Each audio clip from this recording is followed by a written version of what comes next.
4. Very good.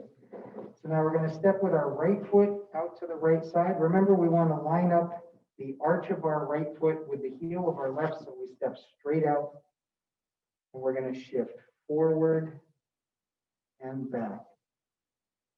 Forward and back. We pivot on our heel, shift, pivot on the heel. We go forward, back, forward, back.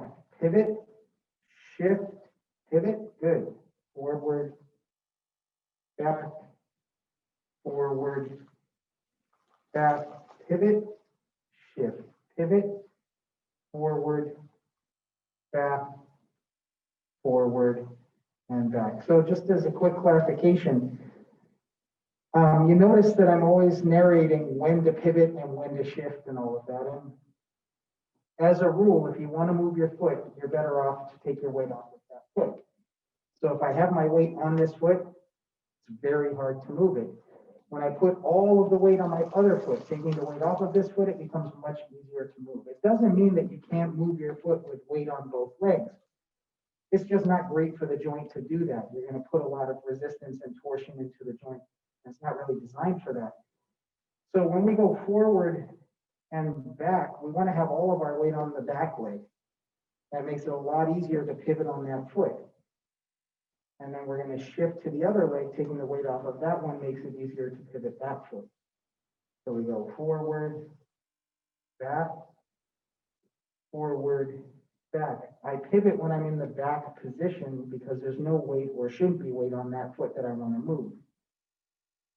Back, forward, back. So what's happening is you've got your feet aligned to face the rear. So if you put your right foot to the right wall, yep, and you go forward, back, forward, back. Now you bring your toe towards your other toe, shift, yep, forward, back, forward, back. Good. So this applies to that exercise, but it actually just applies to any time you want to move. Right? A lot of times we're fearful of taking the weight completely off of one leg, or more accurately, of putting all the weight on one leg. We feel a little less stable.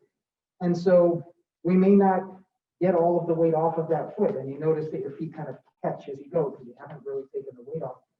And it's like a self-fulfilling prophecy because what you were trying to do, the opposite is achieved. You're trying to minimize the risk by not really shifting forward.